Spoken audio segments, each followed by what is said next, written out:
entre tous ceux qui sont dans les réseaux sociaux à donner leur avis et moi. Si on va regarder les gens qui ont qualité pour dicter la conduite à tenir dans une société, je ne fais pas partie des derniers. Hein. Je ne fais pas partie des derniers. Je fais partie des premiers. Je ne suis pas le premier. Non, loin s'en faut. Je ne me permettrai pas de le dire. Mais je suis loin d'être le dernier. Sur quelques questions que ce soit sur la gouvernance de la société. Même dans le football. Football en tant que analyste du foot. Parce que j'ai joué au football à un très bon niveau.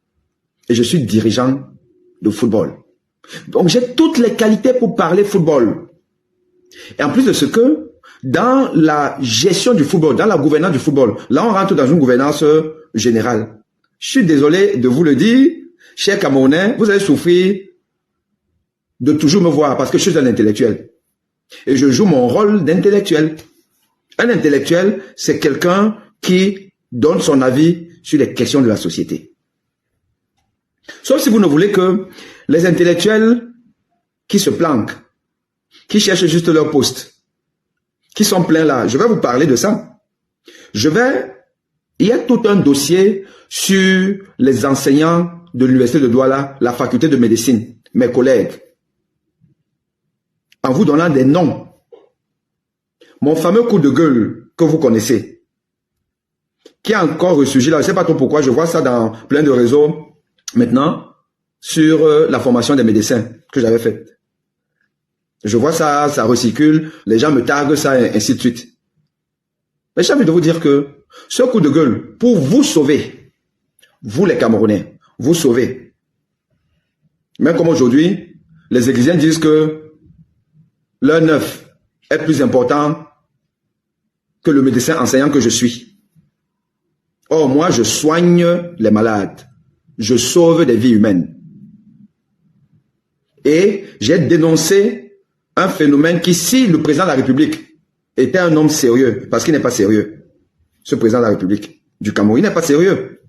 S'il était sérieux, il m'aurait convoqué pour me demander, mais fils, qu'est-ce qui se passe? Qu'est-ce que tu nous dis là?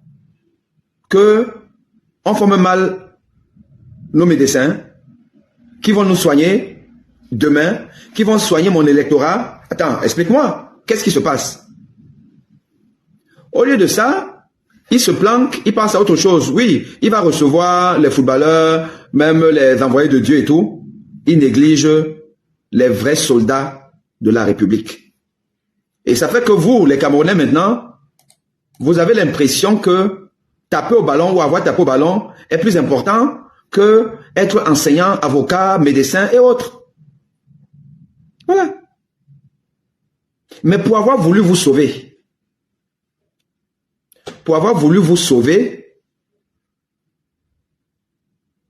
je suis combattu par les enseignants, mes collègues. Voilà donc les gens que vous respectez. Des méchants, des gens qui ont été bien formés dans de bonnes conditions. Mais aujourd'hui, ils sont dans une reproduction d'un système qui a décidé de tuer le peuple. Car sans éducation, il n'y a pas de prospérité. Sans santé, il n'y a pas de prospérité. Et certains enseignants de la faculté, je vais faire des sorties bientôt. Et je vais les traduire en justice. Posent des actes illégaux à mon encontre. Moi, enseignant, collègue à eux. Et c'est de ça qu'il s'agit. C'est donc peut-être ce genre d'intellectuels que vous voulez. Des gens qui se planquent et qui vous tuent même à petit feu. Mais pas ceux qui viennent sur la place publique et qui dénoncent. Vous n'aimez pas ça. Mais vous voulez le changement. L'étoile chrétienne.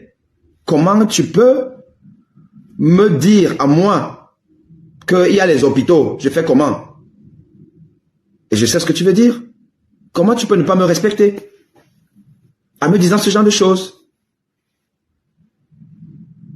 Quelqu'un t'a dit que je ne soigne pas.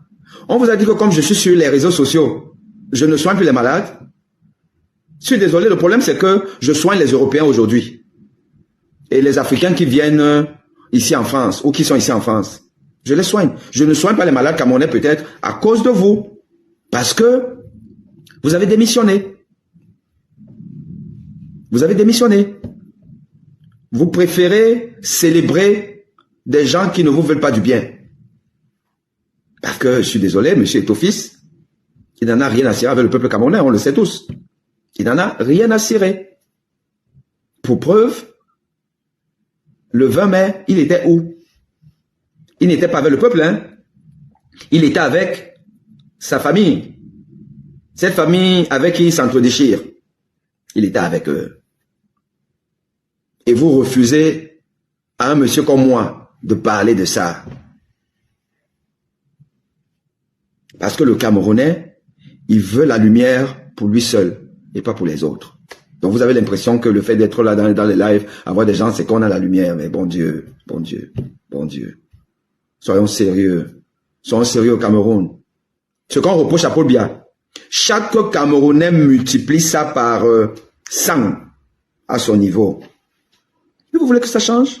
Ça ne peut pas changer. On ne va pas avancer. Dans des pays sérieux, la population, le peuple de ce pays, ne peut pas passer son temps à indexer un monsieur comme moi, en disant, tu fais quoi là? Va là-bas, va soigner. Quel irrespect. Et c'est de la bêtise. C'est de la bêtise.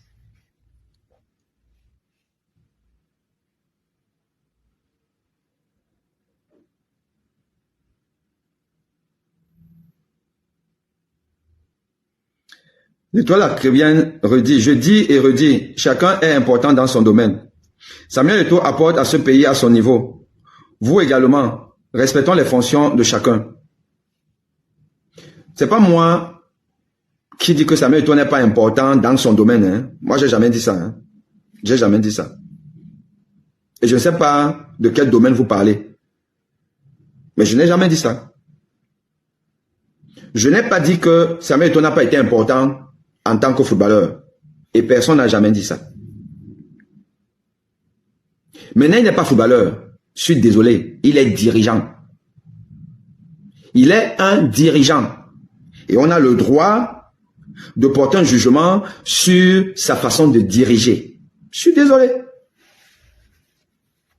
Il n'est plus footballeur. Il est dirigeant de football. Pour être président d'une fédération de football, il ne faut pas avoir joué au football. Hein. Je suis désolé. Le président de la fédération ivoirienne de football, je crois que vous ne le connaissez même pas. Alors, il n'a pas été footballeur. Le président de la fédération française de football et celui qui a remplacé le Gret, et même le Gret, ils n'ont pas été des footballeurs. Pourtant, la France est double champion du monde. OK? Donc, s'il vous plaît, laissez les passions de côté.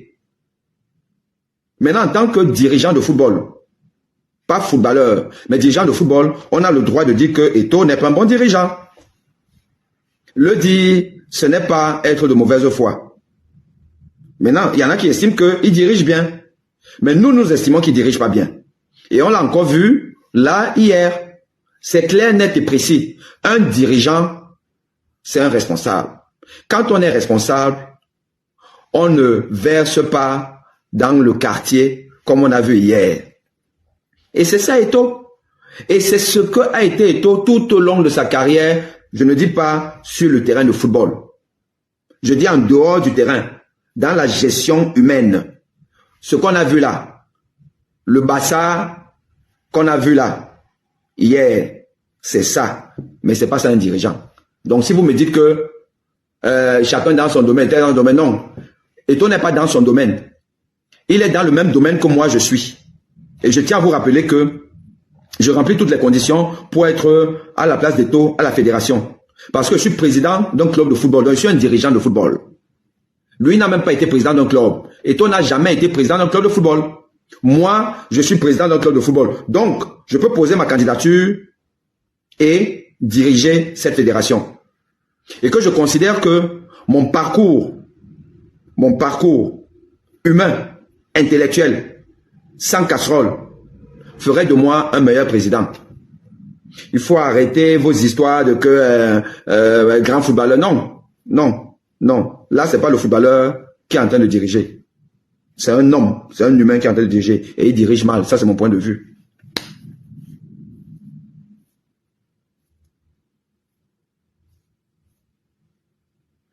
Bon, je crois qu'on va faire un dialogue, vous et moi. Vous auriez pu, vous auriez pu monter pour me dire, parce que je pense que je vais pas faire une fixation pour répondre à toutes vos questions. Je vais passer vraiment au sujet. Mais je tiens seulement à rappeler que, effectivement, quand vous le dites, c'est qu'une fois de plus, vous ne me respectez pas. C'est vous qui ne me respectez pas, chère jeune dame. Quand vous me dites que vous restez sur les réseaux sociaux, ne me confondez pas avec vos gens. Ne me confondez pas. Je crois que vous ne me connaissez pas assez, mais je vous invite à me respecter. Parce qu'une fois de plus, je suis dirigeant d'un club de football. Et j'ai pris la responsabilité de dépenser mon argent pour la jeunesse camerounaise à la faveur de l'élection d'Eto Fils à la présidence de la FECAFOOT. Au lieu de parler de moi comme ça, là, renseignez-vous sur moi. Et il y a largement des choses sur ma page Facebook pour comprendre qui je suis. Donc, je suis devenu dirigeant parce que Eto a pris la présidence. J'ai créé un club de football. Football amateur. Qui n'est pas financé par la FECAFOOT. La FECAFOOT ne donne même pas 5 francs au monde amateur. C'est qu'il y a une aberration pour quelqu'un qui a été footballeur, justement. Et qui est passé par le monde amateur. J'ai dépensé des millions et des millions pour des jeunes. Pendant 2 saisons. Et croyez-moi, mon club de foot était réputé à Douala pour être un club de farouteurs. Les jeunes joueurs que j'ai recrutés, ils avaient, pour venir aux entraînements, 1000 francs par jour, par séance d'entraînement. Et on en avait parfois 5 par semaine, 4 à 5 par semaine. Allez vous renseigner combien de clubs de ligue départementale au Cameroun donne 1000 francs par entraînement de prime d'entraînement aux joueurs. Allez vous renseigner. Avant de parler, sachez à qui vous parlez. Je faisais ça et c'est Eto Fils qui gagnait les points. Parce que quand ils vont faire leur bilan, que oh, depuis qu'on est là, on a eu beaucoup de clubs, il y a maintenant beaucoup de clubs et tout là. Il a sorti 5 francs pour mon club, Résistance Club de Douala, qui a muté à restaurant de DA, il a sorti même 5 francs. Une fédération qui est capable d'amener des... Nous, à notre époque, hein, moi je suis d'une autre génération, à notre époque, on disait les bordels. C'est comme ça qu'on appelait vos gens que vous appelez maintenant, là, les influenceuses, machin, truc et tout ça. C'était des bordels. Donc, il prend l'argent de la fédération. Il amène les bordels au Qatar. Il distribue au 2e, 5e, 10e bureau. Il donne même au président des clubs professionnels, Elite 2, Elite 1, pour aller se balader au Qatar. Il donne même aux épouses de ses collaborateurs. On a suivi Akono Jean-Paul, ancien Lions des Notables et entraîneur de l'équipe, championne olympique, qui n'a pas un poste particulier à la fédération, mais son passé plaide pour lui. Akono Jean-Paul a pleuré sur le plateau, je crois, de Vision 4. Que, oh, comme j'ai critiqué la non-sélection de Ngande et tout, je devais partir au Qatar avec mon épouse et tout, nous avait promis les billets, mais finalement, il ne me donne plus. Voilà, c'est ça un dirigeant. Hein. Un dirigeant qui est simplement dans la rancune. C'est un dirigeant ça. Hein. Et encore. Donc, si Akono avait fait comme Jean Labenang, jusqu'à mentir même que Ngande a boxé avec Zambo, Akono sera allé avec son épouse. L'épouse d'Akono a quelle fonction à la FECAFOOT? L'épouse d'Akono a quelle fonction à la FECAFOOT? 0 fonction. Mais elle sera allée. Imaginez donc le nombre de personnes satellites qui ont bénéficié des 2,7 milliards. Notre argent que Eto'o a amené au Qatar. C'est un dirigeant, ça. Hein? C'est sérieux. Et il laisse le football amateur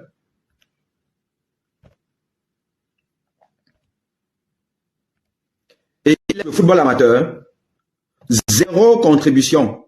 Donc, je vous disais, Madame la Caribéenne qui me manque de respect.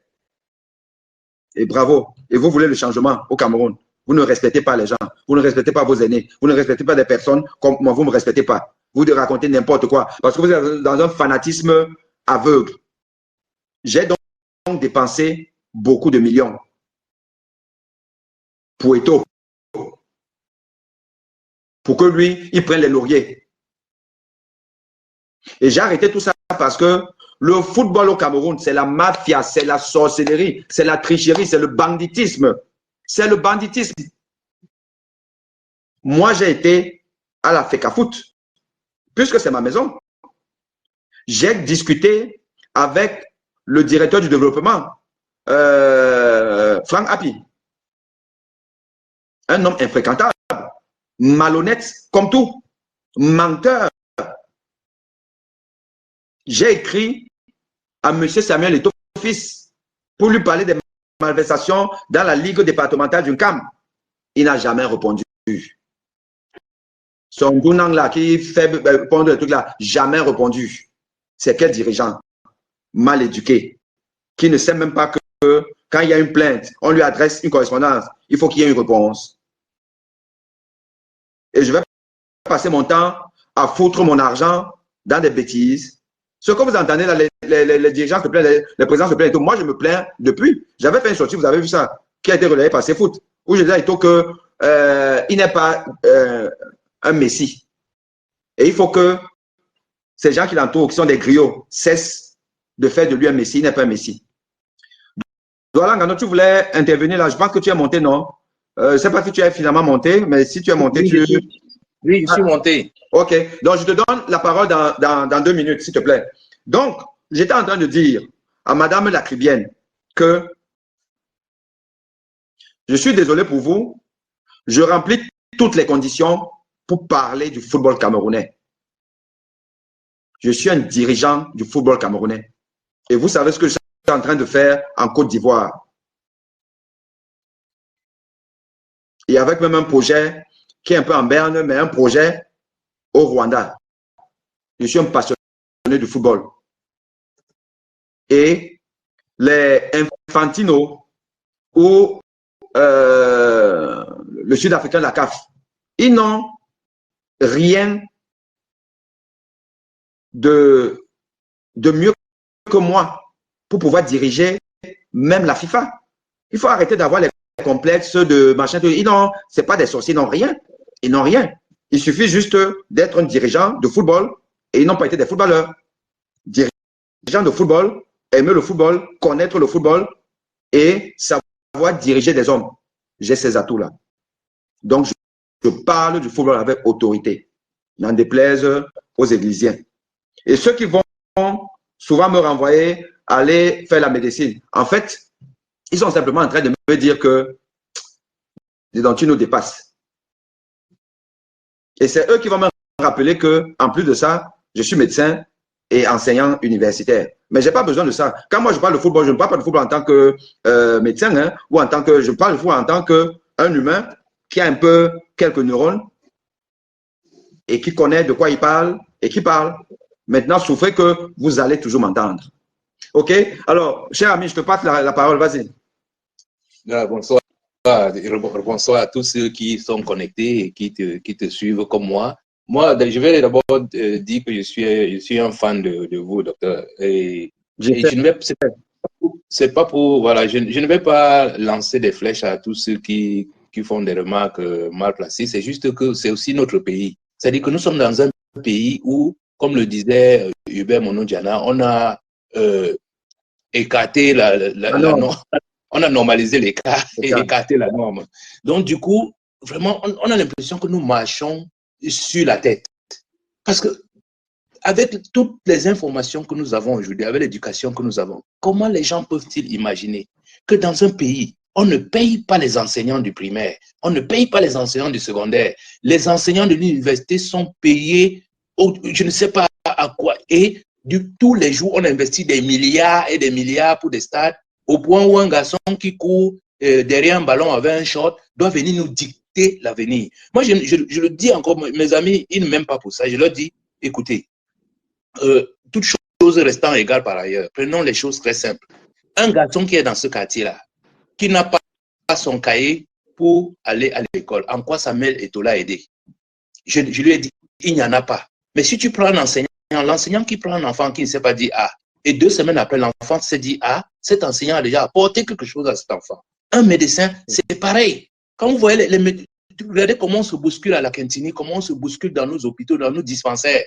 Parce qu'on vient voir le médecin pour qu'il apporte des solutions aux souffrances que la vie nous réserve. Parce que ceux qui sont malades, beaucoup de gens croient que ceux qui sont malades sont, comment dire, ils sont les moins nantis ou quoi que ce soit. La maladie peut croiser le chemin de tout être humain. La maladie peut croiser le chemin de tout être, riche comme pauvre. Et le médecin est là pour lui apporter une solution, pour soulager, tout comme les enseignants permettent d'élever un peu le grade. Moi, j'ai vraiment du mal quand les gens passent leur temps à dire on va vous remettre dans votre case de médecin ou de chirurgien et rester là-bas, ne parlez plus. Mais je dis, je voudrais vous remercier parce qu'il y a beaucoup de Camerounais qui ont réussi comme vous, qui sont dans leur coin, qui ne prennent pas ce temps. Moi, je vois lors de vos déplacements, vous avez une petite minute, vous arrêtez, vous partagez vos pensées avec nous, vous partagez vos remarques avec nous. Mais c'est ça qui fait de nous des Camerounais, je veux dire des gens ensemble. Si chacun reste dans son coin, mais il n'y a plus de nation, il n'y a plus de, je ne sais plus comment on dit ça. À chaque fois, je dis, je pense toujours à Mono Diana et dit, mais je ne comprends pas ce pays. Voilà un docteur qui, chaque fois qu'il a une minute, il partage nous. Et vous n'êtes pas partisan, vous êtes logique. Et c'est ça c'est pour ça que vous n'avez pas 10 000 followers.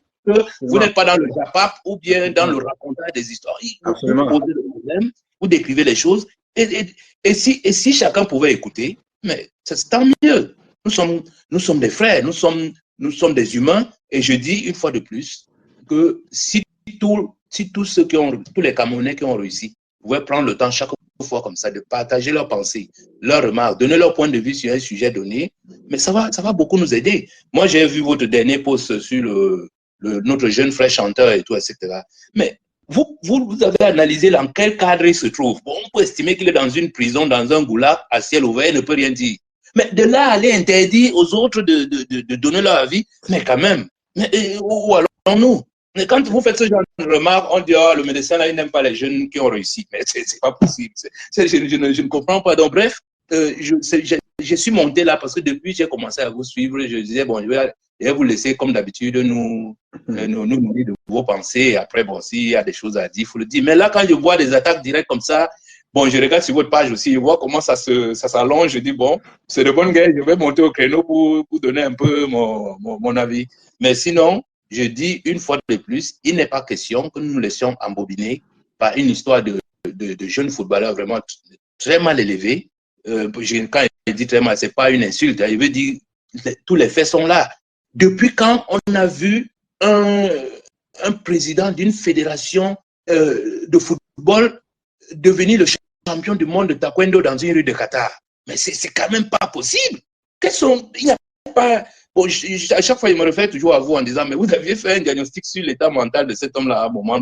Les gens qui ne comprennent pas, expliquez-moi par quelle équation, par quelle magie, le président d'une fédération de football, c'est-à-dire que c'est lui qui nous porte, c'est lui qui nous représente dans cette fête mondiale de football. Comment on le retrouve en train de se bagarrer dans une rue au Qatar? Mais qu'est-ce qui s'est passé? Mais malgré tout ça, les gens sont toujours là. Bon, c'est vrai que bon, la religion a plus de poids que la raison.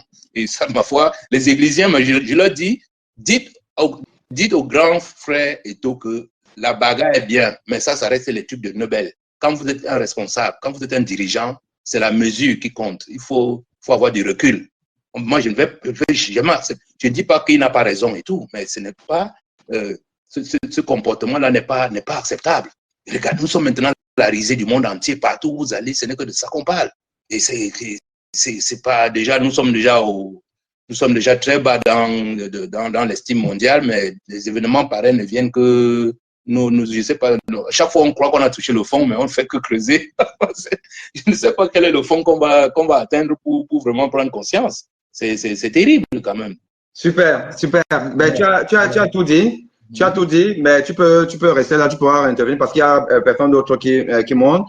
Mais pour dire que, en fait, c'est un peu l'objet de mon live aujourd'hui. Ce n'est pas vraiment pour ressasser les faits qui émaillent cette triste histoire depuis déjà quand même quelques semaines avec l'apogée qu'on a connue. Je sais un peu trop, est-ce que c'était hier ou avant-hier, mais je pense que c'était hier. Une scène ubuesque, moyenâgeuse, qui sort de nulle part, mais qui ne devrait pas surprendre le Camerounais qui connaît son pays et qui connaît les mentalités qui ont cours dans ce pays.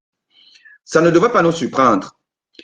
Et ça devrait simplement nous amener à comprendre que, en réalité, nous sommes tous responsables de ce qui se passe à la FECAFOOT MINSEP. Nous sommes tous responsables, d'une manière ou d'une autre. Pour preuve, et tu l'as si bien dit, comment on peut expliquer que une partie des Camerounais et une bonne partie non négligeable, à travers les réseaux sociaux, quand tu lis ça, il y a des gens qui, à la limite, trouvent que c'est une scène normale.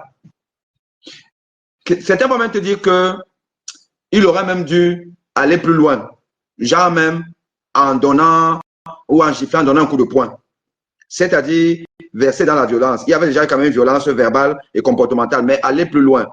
Tu as des Camerounais, une partie du peuple camerounais qui estime que nous sommes dans la normalité. Et j'en reviens donc à ce que tu as dit, Hubert Monon-Diana, c'est-à-dire que le peuple camerounais a fini par normaliser l'écart en écartant la norme. C'est normal pour le peuple camerounais. Qu'est-ce qu'on a fait pour arriver à ça? Comment est-ce qu'on n'arrive pas à comprendre que nous sommes un peuple perdu? Chacun à son niveau est violent. La violence a inondé la société camerounaise au point où, en fait, les gens ne s'arrêtent même pas pour se dire que merde, on ne peut pas assassiner un être humain comme Martinez Zogo. Pas comme ça. Les gens aujourd'hui ne parlent même pas de ce qui est en train de se passer au tribunal militaire à Yaoundé, où on a le braquage du droit et de la justice. Ça n'intéresse personne. Ce qui intéresse les gens, c'est un être humain qui joue son petit orgueilleux en se comportant comme un petit voyou et il y a des gens qui applaudissent. Martinez Zogo, le tribunal refuse de donner le dossier aux parties en présence. Les scellés même du corps, on refuse pour que les experts, les conseils puissent avoir une analyse fine de ce qui s'est passé avec ce corps mutilé. C'est-à-dire que l'État camerounais, par le biais de sa justice, est en train de braquer la justice pour donner une version tronquée de l'affaire Martinez Zogo. Et on comprend qu'il y a des hautes instructions, entre guillemets, qui sont derrière. Parce que rien ne justifie que ce qui est connu et admis dans le monde entier, c'est-à-dire le contradictoire, respecter le contradictoire. Respecter le contradictoire veut que chaque partie doit avoir tous les éléments d'un dossier de justice pour pouvoir plaider, défendre sa cause. Ça, c'est consacré dans les écritures des codes de procédure civile et pénale. le code civil et le code pénal dans le monde entier. Mais au Cameroun, on refuse ça à des gens éprouvés, comme Madame Zogo. Le peuple tourne le dos. Le peuple ne s'offusque pas. Le peuple ne dit pas que non, l'indignation qu'on a eue là en janvier 2023, elle ne t'arrive pas. Nous devons monter au créneau. Les hommes politiques doivent monter au créneau. Tout le monde, qu'on ne veut pas ça. C'est inadmissible. Ce qui s'est passé au Cameroun avec ce journaliste-là, c'est inédit. Or, on a donc eu ça. On est déjà passé à autre chose. Moi, c'est ce que j'appelle toujours au suivant. On est au suivant. Au suivant, c'est quoi? C'est qu'aujourd'hui, il y a eu beaucoup de suivants. Mais là, aujourd'hui, l'actualité, c'est que on voit la violence avec laquelle deux entités, une fédération et sa tutelle, s'étripent, au point d'en venir presque aux mains, comme on a vu la scène entre Ethofis et le représentant du ministre, le conseiller technique. On a vu ça. Quelque chose qu'on ne verrait nulle part au monde. On a vu ça. On a vu monsieur le président de la Fédération camerounaise de football, le meilleur dirigeant pour l'étoile trébienne, le meilleur dirigeant du monde. On l'a vu saluer son sélectionneur en le prenant même pas la main. On l'a vu au départ parce qu'on sait qu'il est affectif, il aime ça. Il est très tactile. Il a pris, il a salué, il a machin truc et tout, sauf que quand ça tourne au vinaigre, après avoir liquidé Tolo, quand il est revenu maintenant vers ce futur ex-sélectionneur, en lui disant, si tu pars, machin, truc et tout, et je pense que là aussi, Brice a voulu affectueusement le prendre par la main. Il a dit, tu ne me prends pas par la main, ou on ne me prend pas par la main, ou quelque chose comme ça là. Alors qu'il venait de le faire quelques minutes avant. C'est le même personnage qui peut passer de l'affectif au repulsif. Moi, je dis,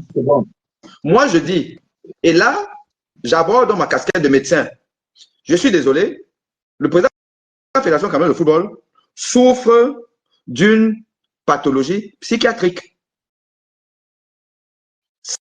Ça, c'est un trouble de la personnalité qui a la défiance de l'autre, la méfiance. Tu te méfies de tout le monde.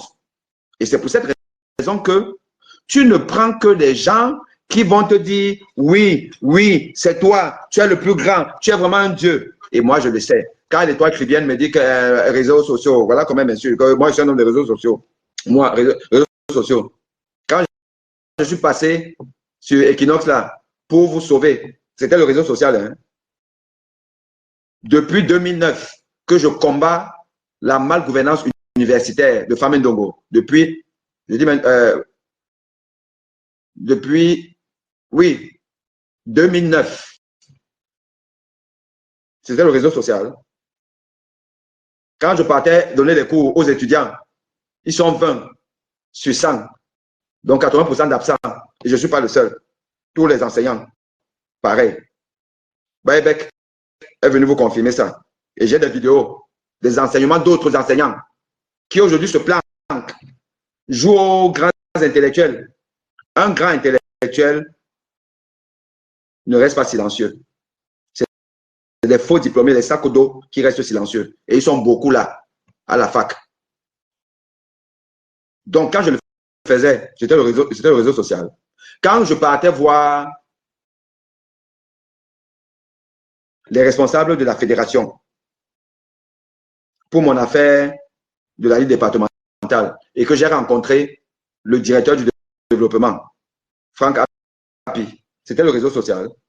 Je n'étais pas entré là-bas. Je n'ai pas vu le bâtiment sale, crasseux, immonde, où le plus grand footballeur du monde, parce qu'en fait, dites-nous une fois que, et toi, le plus grand footballeur du monde, il dépasse des Ronaldinho, les Ronaldo, les deux Ronaldo. Les Zidane, il dépasse tout le monde. Il est le plus grand. On a même Pelé, Maradona, il dépasse tout le monde. Dites-nous ça une fois. On quitte dessus. À ce moment, on dit que c'est le plus grand footballeur camerounais. Vous laissez Roger Mila. Roger Mila. L'homme qui quand il était à l'équipe nationale du Cameroun, là, tu étais le patron. Dès que Mila a porté le vert ou jaune, juste après la Coupe du Monde de 72, Roger Mila était le patron. Et quand je dis patron, c'est-à-dire que toutes les victoires du Cameroun, à l'époque de Roger Mila, il était un acteur principal. Chaque fois que Roger Mila a joué à l'équipe nationale du Cameroun, il a fait la différence. Je tiens à rappeler aux internautes, j'ai fait un post sur ça, c'est juste un petit aparté, j'ai fait un post sur ça, que les vrais critères de jugement de la pertinence de la carrière d'un footballeur dans le monde entier, c'est l'équipe nationale. Ce n'est pas les histoires de club. Si c'est l'histoire de club, sans discussion, Messi serait le meilleur joueur argentin incontesté et incontestable. Mais allez demander aux Argentins, hein. Le meilleur joueur argentin, c'est Maradona. Hein. Maradona. Or, Maradona, sa carrière en club, c'est plus Naples. Hein. La carrière en club de Maradona et Messi, c'est l'eau et le feu. Le jour et la nuit. Mais Maradona, en Argentine, c'est le Dieu vivant. Parce que c'est ça le critère que toutes les nations et tous les peuples prennent. Tu dois jouer pour notre pays. En France, Zidane, c'est le patron. Après lui, c'est Platini. Parce que quand Platini jouait, c'était le patron. Et il a mené la France jusqu'en demi-finale, 2 demi-finales de Coupe du Monde. Zidane a gagné une Coupe du Monde et il a joué une finale. Et on sait que s'il n'y avait pas le coup de boule là, il aurait pris un deuxième truc. C'est de ça qu'il s'agit. Donc, au Cameroun, les performances de Roger Mila à l'équipe nationale sont les meilleures de tous les footballeurs camerounais. Et c'est pour ça que Roger Mila est le meilleur footballeur camerounais de tous les temps. Parce que Coupe des Nations, c'était lui le patron. Et tôt, les 2 finales qu'il a gagnées, 2000 et 2002, il n'était pas le patron. C'était un jeune. Les patrons, c'était l'Emboma. Donc, on se calme un peu quand on parle du football. Il faut le faire sans passion. Parce que c'est cette passion-là qui entraîne les Camerounais dans la violence. Celle qu'on a vue à la fédération. Et parce que Eto'o, en se comportant comme ça là, et là, je vous assure que c'est le médecin qui parle. Quand vous voyez Eto'o monter le ton devant le représentant du ministre, Monsieur Tolo, quand je viens chez vous, je m'achète truc, vous la fermez, tac, tac, tac, tac. Là, Eto'o en train de s'adresser au peuple camerounais. Eto'o sait que, déjà, il sait que c'est filmé. Si ce n'est même pas lui qui a donné l'ordre qu'on filme. Parce qu'il faut immortaliser la scène qui va plaire à son troupeau de fanatiques. Il sait que le peuple camerounais est violent, aime la violence. Il le sait. Samuel Eto'o, dans ses montées paranoïaques, sait que le peuple adore ça, aime ça, son troupeau aime ça, aime les muscles. Et il faut lui servir les muscles. Il sait ça. Si Eto'o était en France, il ne se serait pas comporté comme ça. S'il était dans un pays où les gens ont plus de discernement, il ne se serait pas comporté comme ça. Parce qu'il sait que ce peuple-là, qui est indifférent à la violence vis-à-vis de tout le monde, Monsieur Maurice Kamto nous a dit sur le plateau de La Vérité en face, il nous a dit quelque chose qui m'a scandalisé. Il a raconté comment, quand on les a arrêtés en partance pour Yaoundé, menottés, à un moment donné, en route, il a eu des besoins pressants. Et il a demandé à ce qu'on le libère pour... On n'a même pas regardé. Il n'a pas dit la suite. On peut imaginer ce qui s'est passé sur lui. Ça n'a pas ému le peuple camerounais. Parce que je n'ai pas vu ce passage-là repris, même par les médias qui savent souvent nous reprendre les points saillants et tout ça là. Je parle de ça. Parce que le peuple camerounais est indifférent à la violence. Parce qu'il a été élevé, éduqué dans la violence. Vous, les enfants, d'après 1982, vous avez connu qui?